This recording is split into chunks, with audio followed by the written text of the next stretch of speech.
Assalamualaikum warahmatullahi wabarakatuh. Saya Milan Meilani, calon guru penggerak angkatan 7 dari SDN Neglasari, Kabupaten Sumedang. Hari ini saya bersama Pak Asep. Beliau adalah guru kelas 5 di SDN Neglasari. Assalamualaikum Pak Asep. Waalaikumsalam warahmatullahi wabarakatuh. Bu Milan, bagaimana kabarnya? Alhamdulillah. Bagaimana dengan Pak Asep kabarnya? Alhamdulillah juga sama. Ya. Baik Pak Asep, hari ini kita akan melaksanakan percakapan atau wawancara praobservasi ya Pak ya. Sebelum nanti Bapak akan melaksanakan pembelajaran di kelas. Baik. Dan sebelum saya nanti akan melakukan supervisi ya Pak, supervisi kelas tentang pembelajaran Bapak di kelas. Seperti itu. Baik Pak, tujuan supervisi ini adalah untuk mengetahui dan mengevaluasi pembelajaran yang dilakukan Bapak. Selain itu, kenapa kita melakukan percakapan praobservasi ini adalah untuk persiapan Bapak sebelum Bapak mengajar ke kelas agar Bapak lebih siap gitu dalam memberikan pembelajaran yang baik untuk anak. Baik, Ibu. Baik Pak, ada beberapa pertanyaannya Pak yang saya sampaikan kepada Bapak. Boleh. Yang pertama Pak, berkaitan dengan tujuan pembelajaran. Apa tujuan pembelajaran yang ingin dicapai pada pembelajaran Bapak kali ini? Baik, nanti tujuan pembelajaran yang akan saya sampaikan kepada anak-anak yaitu yang pertama, ada dua ya. Iya. Yang pertama nanti anak mengidentifikasi gambar ya yang ada di PowerPoint dalam mengidentifikasi jenis-jenis usaha yang dikelola oleh sendiri perorangan. Kemudian yang kedua, setelah anak-anak mengidentifikasi, nanti anak-anak akan istilahnya menuliskan dan mendeskripsikan kira-kira nih apa saja jenis usaha yang dikelola oleh perorangan yang ada di lingkungan sekitar anak-anak. Begitu. Baik Pak, jadi ada dua tujuan ya Pak, ya. Tujuan pembelajaran yang nanti akan Bapak capai di pembelajaran kali ini, yaitu mengidentifikasi usaha-usaha yang di sekitar dan setelah itu mendeskripsikan usaha-usaha tersebut. Baik Pak, kemudian Pak mengenai aspek pengembangan, bagaimana dengan aspek pengembangan yang ingin dicapai Bapak pada pembelajaran kali ini?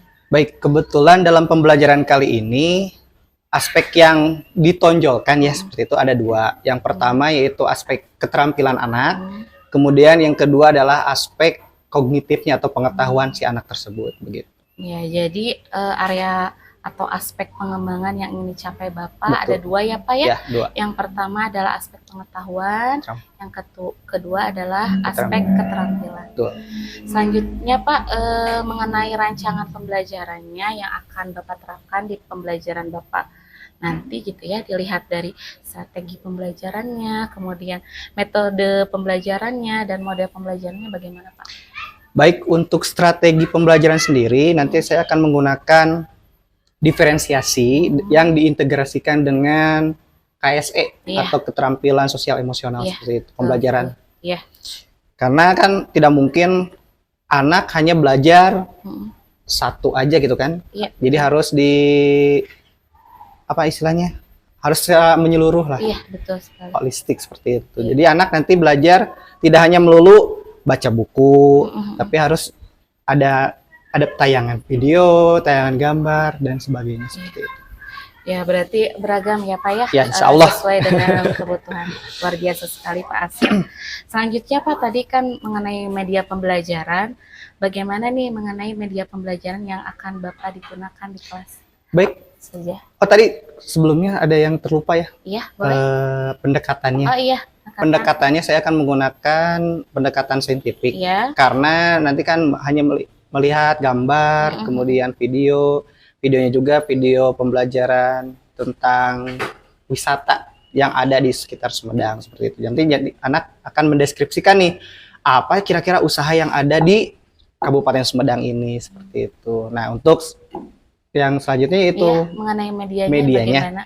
Media yang akan saya buat, saya akan membuat PowerPoint. Kemudian saya akan menyuguhkan video mengenai wisata alam yang ada di Kabupaten Sumedang seperti itu Ibu. Ya baik, kira-kira kapan nih Bapak akan melakukan pembelajaran tersebut, di hari apa, di kelas apa Pak? Baik, insya Allah karena butuh persiapan, Ya, jadi insya Allah saya akan mulai hari Rabu, Ibu. Ya, hari Rabu. Berarti Bapak akan melakukan pembelajaran ini di hari Rabu di kelas di kelas 5. Ya, baik. Nanti saya akan datang ke kelas Bapak untuk mengobservasi, melihat dan supervisi ya Pak ya, pembelajaran Bapak. Nah, nanti Bapak setelah melakukan kegiatan observasi pembelajaran yang dilakukan Bapak di kelas, nanti akan diadakan lagi wawancara pasca observasi ya Pak. Oh, ada lagi? Ya, nanti saya akan didampingi oleh pengajar praktik saya. Oh, boleh. Ya, seperti itu. Insya Allah. Sebelum kita akhiri nih Pak, gimana? apa yang Bapak dapatkan dari hasil percakapan kali ini Pak? Mungkin hasil dari percakapan ini, pertama, karena ini namanya supervisi, berarti saya harus menampilkan performa nanti di kelas dengan baik. Kemudian saya juga akan menyiapkan anak semaksimal mungkin biar anaknya sekolah gitu. Iya, betul. Biar kemana nih nanti pas supervisi tidak ada seperti itu. Kemudian yang ketiga, saya harapkan setelah nanti pembelajaran selesai dari Bu Milan ada istilahnya saran, koreksi tentang pembelajaran yang saya sampaikan kepada anak-anak seperti itu. Ya, jadi dapat saya simpulkan ya Pak, pembelajaran yang Bapak dapatkan mungkin adanya persiapan sebelumnya, dilihat dari medianya, anaknya, mudah-mudahan anaknya bisa hadir semua ya Pak ya. Selain itu Bapak juga setelah pembelajaran itu dapat pembelajaran baru mungkin ya, tentang pembelajaran diferensiasi dan diintegrasikan dengan pembelajaran sosial emosional. Baik Bapak Asep, terima kasih Pak. Baik Ibu Milan. Atas waktunya sudah bersedia di bercakap-cakap. Ya tidak apa-apa, santai aja. Dan saya di percakapan pra observasi ini. Sampai ketemu di kegiatan observasi dan pasca observasi. Baik. Terima kasih Pak. Sama-sama Ibu.